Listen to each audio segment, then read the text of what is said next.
Hello and welcome to the Bible with Briscoe 2023. I am your messenger of the Word of God, Shenandoah Briscoe, and today we're going to be covering 2nd Chronicles 17 through 18 and John 13, 1 through 20. Father, I just ask for clarity of voice and articulation and a smooth reading of your word, so that it may be a blessing to you and for all those who have tuned in from all around the world. In Jesus' mighty name, amen. And they all said, Amen. Jehoshaphat, king of Judea. 2nd Chronicles 17. Jehoshaphat his son succeeded him as king and strengthened himself against Israel. He stationed troops in all of the fortified cities of Judea and put garrisons in Judea and in the towns of Ephraim that his father Asa had captured. The Lord was with Jehoshaphat because he followed the ways of his father David before him. He did not consult the Baalists, but sought the God of his father and followed his commands rather than practice the practices of Israel. Now the Lord established the king under his control, and all Judea brought gifts to Jehoshaphat, so that he had great wealth and honor. His heart was devoted to the ways of the Lord.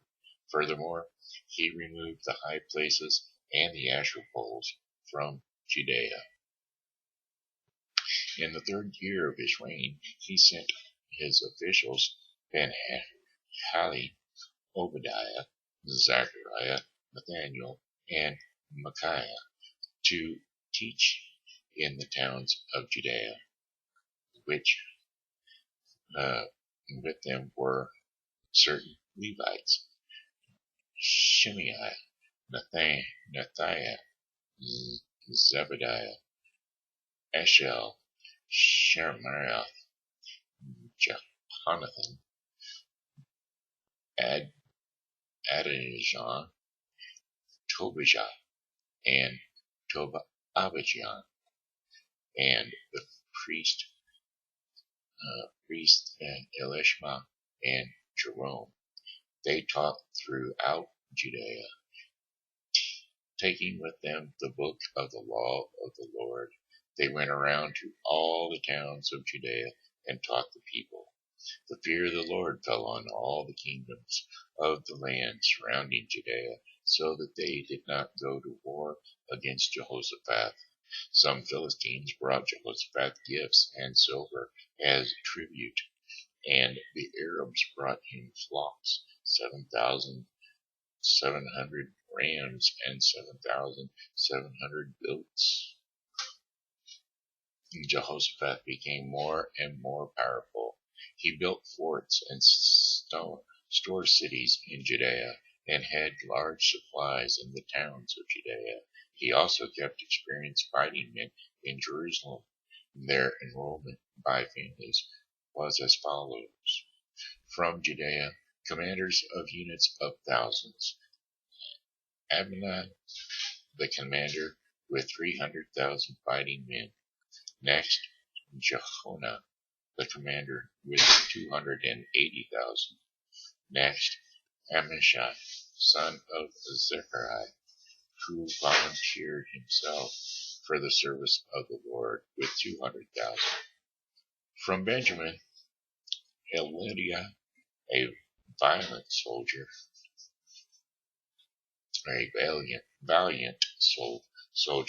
with 200,000 men armed with bows and shields. And next, Jehozabad with 180,000 men armed for battle. These were the men who served the king, besides those he stationed in the fortified cities throughout Judea. Micaiah prophesied against Ahab. 2nd Chronicles 18. Now Jehoshaphat had a great wealth and honor, and he allied himself with Ahab by marriage. Some years later, he went down to see Ahab in Samaria Ahab slaughtered many sheep and cattle for him and the people with him, and urged him to attack Ramoth Gilead. Ahab, king of Israel, asked Jehoshaphat, king of Judea, "Will you go with me against Ramoth Gilead?" Jehoshaphat replied, "I am as you are, and my people as your people. We will join you in the war." But Jehoshaphat also said to the king of Israel, "First seek the counsel of the Lord." And so the king of Israel brought together the prophets, 400 men, and asked them, "Shall we go to war against Ramoth Gilead, or shall I not?" "Go," they answered, "for God will give it into the king's hands." But Jehoshaphat asked, "Is there no longer a prophet of the Lord here whom we can inquire of?" The king of Israel answered Jehoshaphat, "There is still one prophet through whom we can inquire of the Lord, but I hate him because he never prophesies anything good about me, but always bad. He is Micaiah, son of Imlah." "The king should not say such a thing," Jehoshaphat replied. And so the king of Israel called one of his officials and said, "Bring Micaiah, son of Amiel, at once." Dressed in their royal robes, the king of Israel and Jehoshaphat, king of Judea, were sitting on their thrones at the threshing floor by the entrance of the gate of Samaria, with all the prophets prophesying before them.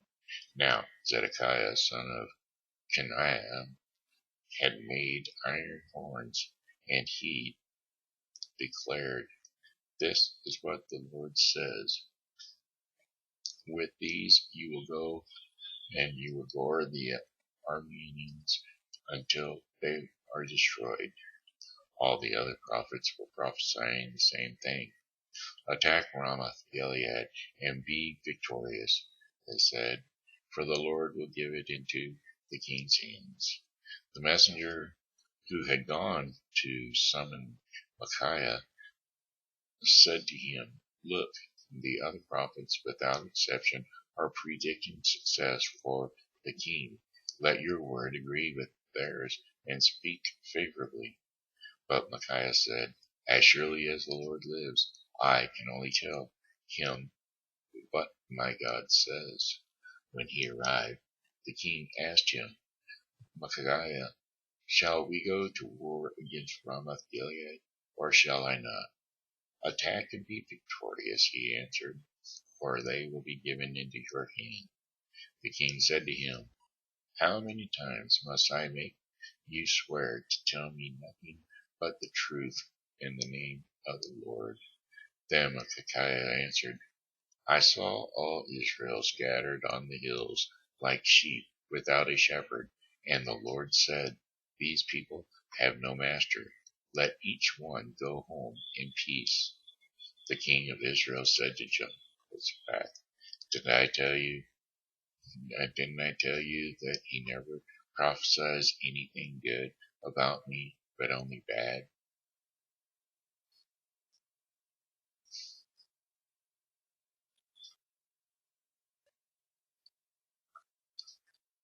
Micaiah continued, "Therefore hear the word of the Lord. I saw the Lord sitting on his throne, with all the multitudes of heaven standing on his right and on his left. And the Lord said, 'Who will entice Ahab, king of Israel, into attacking Ramoth Gilead and going to his death there?' One suggested this, and another that. Finally, a spirit came forward, stood before the Lord, and said, 'I will entice him.' 'By what means?' the Lord asked. 'I will go and be a deceiving spirit in the mouths of all his prophets,' he said. 'You will succeed in enticing him,' said the Lord. 'Go and do it.'" And so now the Lord has put a deceiving spirit in the mouths of these prophets of yours. The Lord has decreed disaster for you. Then Zedekiah son of Kenaniah went up and stopped slapped Micaiah in the face. Which way did the Spirit from the Lord go when he went from me to speak to you? He asked. Micaiah replied, You will find out on the day you go to hide in an inner room.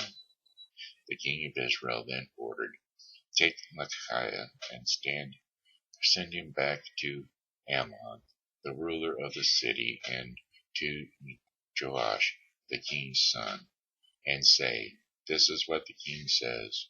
Put this fellow in prison and give him nothing but bread and water until I return safely. Micaiah declared, If you ever return safely, the Lord has not spoken through me. Then he added, Mark my words, all you people. They have killed at Ramoth Gilead. And so the king of Israel and Jehoshaphat, king of Judea, went up to Ramoth Gilead. The king of Israel said to Jehoshaphat, I will enter the battle in disguise, but you wear your royal robes. So the king of Israel disguised himself and went into battle. Now the king of Aram had ordered his chariot commanders, Do not fight with anyone small or great, except the king of Israel. And when the chariot commanders saw Jehoshaphat, they thought that this is the king of Israel, and so they turned to attack him. But Jehoshaphat cried out, and the Lord helped him. God drew them away from him, for when the chariot commanders saw that he was not the king of Israel, they stopped pursuing him. But someone drew his bow at random and hit the king of Israel between the breastplate and the scale armor. The king told the chariot driver, Wheel around and get me out of the fighting. I have been wounded. All day long the battle raged, and the king of Israel propped himself up in his chariot facing the Arameans until evening. Then, at sunset, he died. Now that was 2 Chronicles 17 through 18. Now we will be turning to John 13. Jesus washes his disciples' feet. John 13. It was just before the Passover festival when Jesus knew that the hour had come for him to leave this world and go to the Father. Having loved his own who were in the world, he loved them to the end. The evening meal was in progress, and the devil had already prompted Judas, the son of Simon Iscariot, to betray Jesus. Jesus knew that the Father had put all things under his power, and that he had come from God and was returning to God. And so he got up from the meal, took off his outer clothing, and wrapped a towel around his waist. After that he poured water into a basin and began to wash his disciples' feet, drying them with the towel that was wrapped around him. He came to Simon Peter, who said to him, Lord, are you going to wash my feet? Jesus replied, You do not realize now what I am doing, but later you will understand. No, said Peter, you shall never wash my feet. Jesus answered, Unless I wash you, you have no part with me. Then, Lord, Simon Peter replied, Not just my feet, but my hands and my head as well. Jesus answered, Those who have had a bath need only to be washed their feet. Their whole body is clean, and you are clean, though not every one of you. For he knew who was going to betray him. And That was why he said not every one of you was clean. And when he had finished washing their feet, he put on his clothes and returned to his place. Do you understand what I have done for you?